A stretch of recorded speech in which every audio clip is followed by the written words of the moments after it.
Yeah, I think I And did that. welcome, everyone. Welcome to this August 13th meeting of the Delaware Valley chapter of the National Space Society.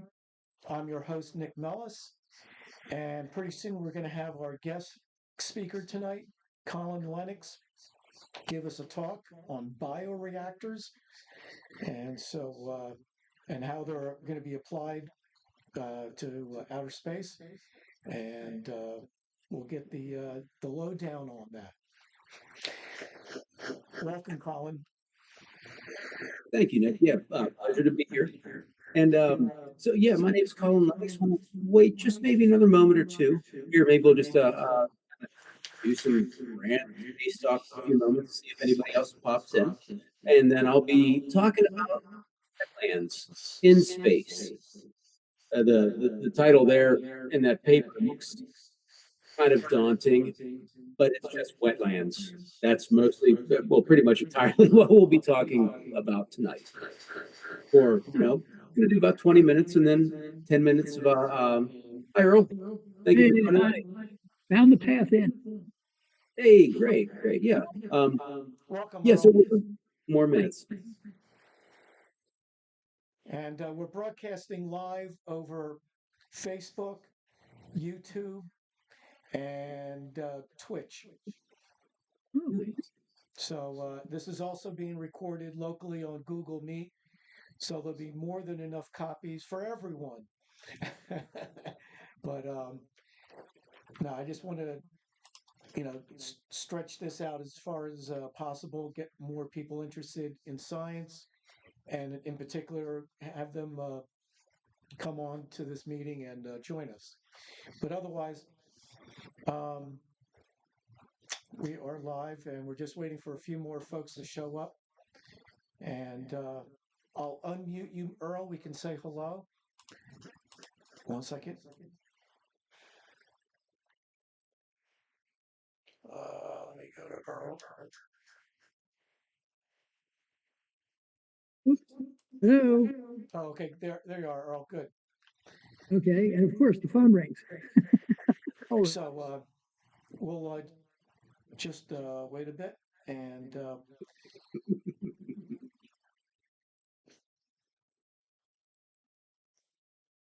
Nick, how's the music going? the music's going great. The concerts keep coming and happening. Recently, I have two synth artists from Ukraine that are going to be playing in late October, and so I think that's special. Of course, I won't be telling anyone where they're from other than Ukraine, so keep them safe. And but good music. I already listened to some of their albums, and it's going to be a great one. Excellent. Now, hello. there's a person from the National Space Society who's part of the executive branch, I guess. She's going to come and be part of this meeting as well. Nick, Perry. I have Robin Scott on my phone. She's trying to get into the meeting. She needs to find where the link is. Okay, can you share that link with her? Let's see, how do I do that? Um, just copy and paste the link that you use to get into the meeting. Okay, copy. Let me see, how do I do that? Just This one, there's something I don't. click on your mouse and stretch it along the text that you want to copy, and then click copy. Okay, it's there. And that's just moving the thing. It's not letting me copy it. Let me see. Okay. And, 1 second. Let me put it in the chat. okay. Wait. Let me find. What I see is WGY-PADV-HQP. Is that it? Yes. Ah, okay. Let me. Okay, Robin, I am going to give you verbally the meeting information. For some reason, I can't copy it. It is meet capital MEET dash WGY. And eliminate some unnecessary background.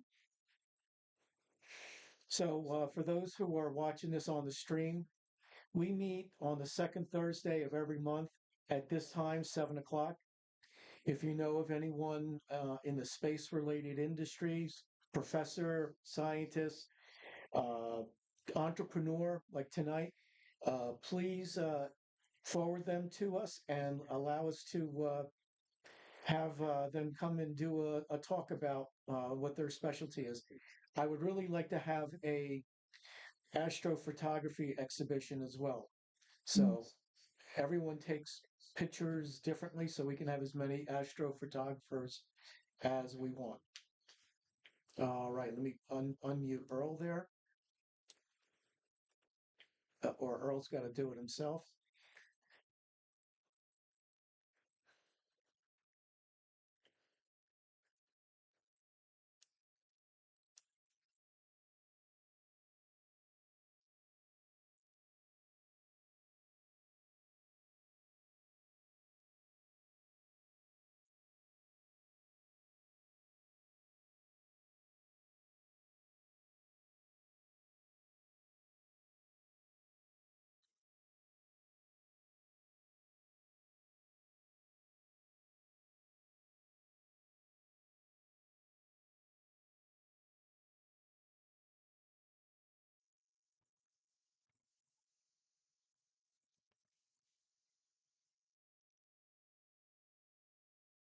Nick, should I take it away? It's 7:08.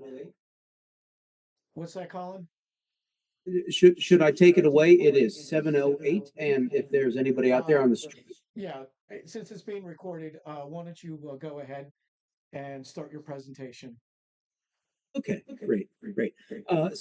First off, just to make sure, can everybody see the screen? Then self-organizing wetland bioreactors? See it just fine? Okay, great. So let's slide then go about slideshow. Okay, so my name is Colin Lenox.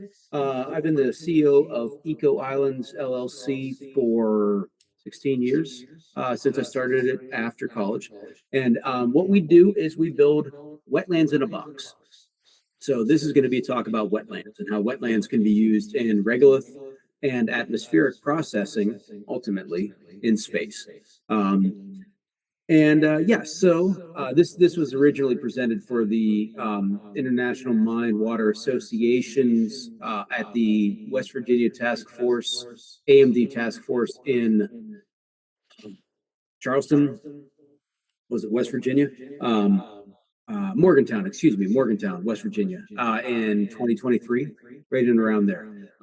So I work in mining reclamation, and not as much as I used to now. Mostly it's aerospace, and also wastewater, methane. A lot. Wetlands will do a lot. That's what we're about to learn. Okay, so what is a wetland? When you think about a wetland, whether you're like fishing or you're out on your kayak or the like, thinking about a wetland, it holds water most of the time. Water moves through it. High surface area to volume, high biomass to volume. There's a lot of life in a wetland, living and unliving. That which is dead and being cycled. Now, a wetland cycles matter and energy in lots of different ways, biotic and abiotic. And importantly, and all those things are important, but the one of the guiding principles is that it self-organizes by Gibbs free energy and the prevailing atmosphere. And there's a Gibb roll there. Instead of a Rick roll, it's a Gibb roll. That's the Gibb brothers from the Bee Gees, just spelled the same way. So I thought that was cute. Okay, so then another question. So we've very superficially, looked at what a wetland is, and now what is a bioreactor? And a bioreactor does predictable and reproducible work, and these are my definitions. Others may disagree with these positions, but that's just fine. You let the science determine, the outcomes. But so it does predictable and reproducible work. It's a biological engine ruled by law of conservation of mass and energy. Catalyzes reactions, so thereby producing useful byproducts and what's called BISRI, or biological in situ resource utilization. So where you're using biology, say, to process regolith on Mars or the moon, or doing a better job at harvesting the water and the waste that is otherwise thrown overboard from the ISS, which bugs me. It costs a lot to get it up there, and then you're just throwing it overboard. But that's the ISS might only be up there for another couple of years, so use it while you got it. But when they do build something new, let's not be so wasteful. 99% recycling is not 100% recycling. That's what we're shooting for. So natural, then going back to wetlands in consideration of bioreactors, natural wetlands then are self-selecting and organizing. Hi, Robin. Thanks for joining us. Self-selecting and organizing, which is called natural attenuation. So if you have an impact of some kind, say from a mine, say there's a lot of iron in your water, and what would normally happen is that iron will wipe out and or coat dozens of feet, miles of natural stream bed until the iron, basically there's no more iron to precipitate, without getting too deep into the biogeochemistry of it. But if you have a natural wetland, you don't it would absorb that impact, but constantly change in the process, because there's no way easily to get, say, iron back out of that wetland. Now, then there's constructed or manufactured wetlands. Constructed wetlands, which are used at almost all wastewater treatment plants as the tail end. It's a good way to uptake phosphorus, fixing other micro and macro nutrients into plants. Just sucking it up through just building up plants. But even then, after time, you got to get in there, and you have so much biomass that is accumulated that you have to remove that biomass, so you've got room to grow more biomass to keep sucking up that matter that's coming out of your wastewater treatment facility. So those are constructed wetlands. And then what I do is build manufactured wetlands. So, in my shop, we build these self-organizing wetland bioreactors. And the benefit of them is that you can maintain, and you'll see here just in a minute, but the big picture is that you can flush a manufactured wetland. You can't flush a natural wetland at all. You can flush a constructed wetland, but it doesn't always work so well. Manufactured wetland, for its purpose, is more useful, thereby doing a lot more work, removing a lot more material in a much smaller space. So you don't have to wipe out acres or tens of acres. You can have the same biological remediation footprint in, say, something a bit larger than a classic septic tank. Flow and loading dependent. But what we're normally used to. So it's a bioreactor, it's smaller, and it is more useful in general. Okay, so bioreactor specific and by definition. So a natural wetland. If the bioreactor's got water, material moves through it, conservation of energy and mass. It has a purpose. It's full of water most of the time. Okay, it was like, well, yeah, a methane digester. A reclamation pond. What about a fish tank? What about a greenhouse? There's always water in it, it's just not full. But what about, and wastewater treatment plants have already made that argument. But then say like wine and beer vats, where you may not have a flow through the system. It may be a pulse flow style system, kind of like a tide pool, but it's still purposeful. You're converting one material for the other. In this case, sugar and water for alcohol. But then also, and if you continue even farther out there, like people, plants, box turtles, and my dog River. There she was. She's about 4 or 5 years old. She does not see that box turtle, by the way. Okay, so what is biofilm? And it is a mix of microbes and they're selected colloids. So just real general. You know, when you brush your teeth in the morning and you get that stuff you got to scrape off your teeth? That's biofilm. It covers every square inch of the planet and is responsible probably for 50% or better of all the uh, breakdown of organic matter into inorganic parts. So that's, you know, and wetlands then are full of biofilm. So, but continuing, biofilm remains generally stable in mass, population diversity, and density. It protects this biofilm, which is a coating. So these microbes are secreting this mayonnaise, like a colloid, by the way, is mayo. Mayo is a colloid. All right, you know. So your Miracle Whip, it teaches you more about biology than you'd really expect. But these critters are secreting, these different microbes are secreting this mass to protect it, just like our skin. And these protects the microbes producing the film. And the biofilm is one of the main components in natural cycling.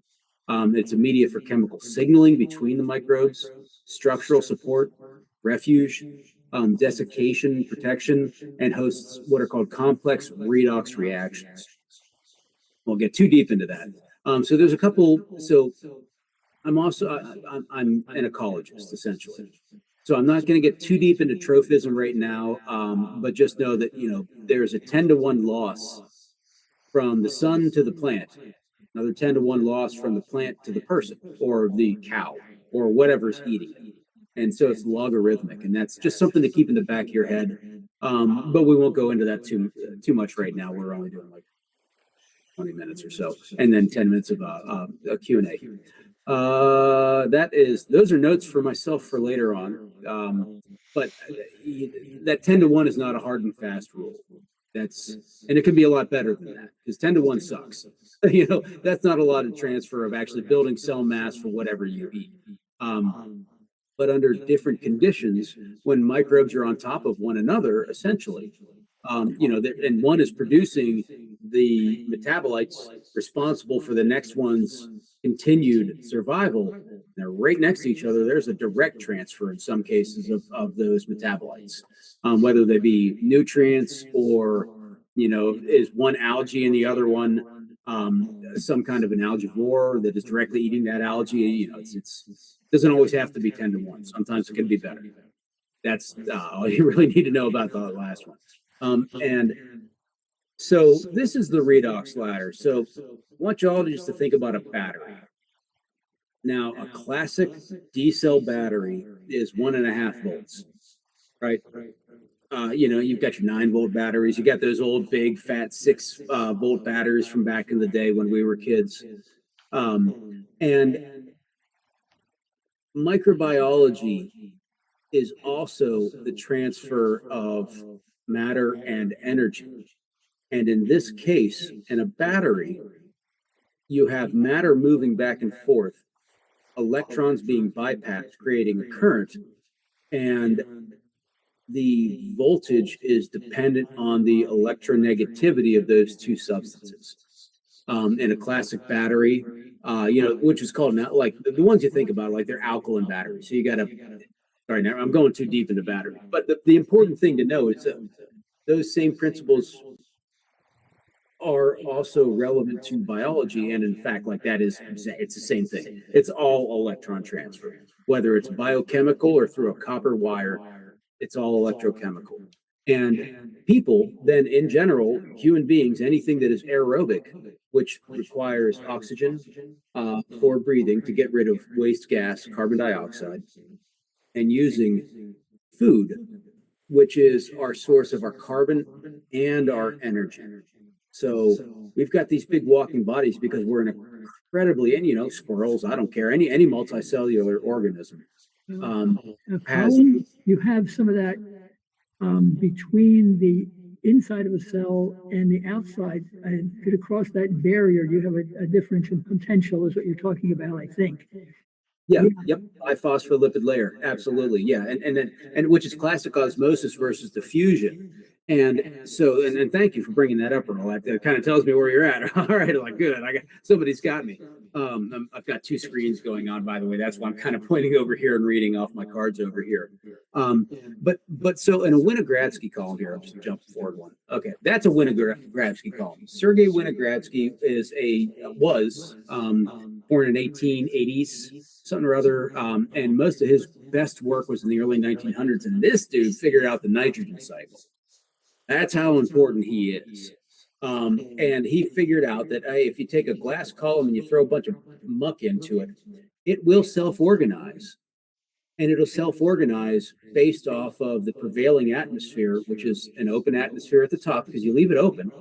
And then it will stratify itself based off of the different microbes that are sitting atop one another and the passage of electrons and carbon between those different layers, and that the difference in voltage between those two layers is 0.9 volts.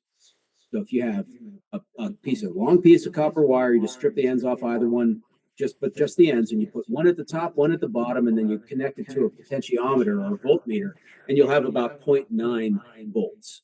So our voltage is 0.9 because we are breathing oxygen.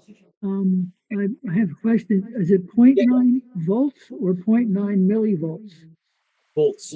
Oh, the okay. amperage is next to nothing. Good point. Yes, 0.9 volts, but the amperage is next to nothing because we have a very efficient biogeochemistry that has been allowed to evolve that allows us for these big thinking, walking bodies that are multicellular, and that we're able to evolve all sorts of organs and organelles based off of the essentially. I mean, nowadays it's saying like if it weren't for mitochondria, there wouldn't have ever been multicellular organisms. But I'm not a cellular biologist; I'm an ecologist. But this stuff right here, when you're talking about the redox ladder, those different layers, O2 down to hydrogen sulfide there, the redox ladder there. So in mining, which is where I've learned most from, this is really important because it allows you to then understand, and predictably so, such that you can determine how you're going to build a treatment system where different material is coming out, whether it be a gas, and when I say material, different elements like hydrogen sulfide, or where's the methane coming from, or at what point in this long treatment train a whole bunch of these different units, or just in a wetland in general. I mean, it's harder to find those positions in a natural wetland, but they still exist. They're just harder you can't really get at them because it's longer story, but like the basic idea is that when you take a Winogradsky column and you put it on its side, you now have a flow-through system, which is a series of bioreactors that are capable of catalyzing and maintaining their own individual niches of microbes, just like a Winogradsky column, but now you can off-gas, where here you can't. So if you think about like a petroleum distillation tower, where they have pull-offs from the sides because it's a liquid. Well, in this case, you got to worry about your gases. But if you can capture then through a reductive process all of your ammonia from a waste stream, whether it be, poo or, well, pretty much anything, green grass clippings, food waste, or the like, anything that's got a lot of nitrogen in it, like meat has lots of nitrogen in it. You would have the ability to then, through sequence, knowing where everything's going to fall out, essentially a biological distillation system. And including, so if you have a combined waste stream that also say has mining impacts in it, this is where it gets into the Mars stuff, because you've got a lot of iron. You also have a lot of perchlorates on in lunar, or Martian regolith. So that how do you go about a process of taking a raw regolith that's either been mined or is coming right off the surface and break that into useful components, ISRU, or in situ resource utilization, with as little energy as possible? You need that energy for keeping your plants alive, or moving water, or the big picture being that if you can use the biology to do most of the work for you, you can put it into something else, and now you're a much more efficient habitat while also producing novel products like hydrogen sulfide. You can drive off hydrogen sulfide, you've got sulfuric acid, which is most heap leach processes here on Earth. Control of the sulfur cycle is incredibly important. And if you look back at the redox ladder there, sulfitic is just that oxic post-oxic sulfitic. So knowing how to be able to, and you think about iron sulfides, iron pyrite, essentially. So, and the vacillation of error or of different the cycles of acidogenesis and then acid consumption. That's most of mining right there. That allows for a very cheap means of leaching out necessary metals from, say, Martian or lunar regolith, as long as you got the sulfur. So I've spent way more time on that one than I expected. But for the engineers then, because I'm an ecologist, so for the engineers, in this context and application, SOBs are multi-fuel and multi-oxidant biological engines that self-organize, use each reductant and oxidizer sequentially based on the energy release and the availability of the metabolic pathways. So, and also think of an electrolysis cell just where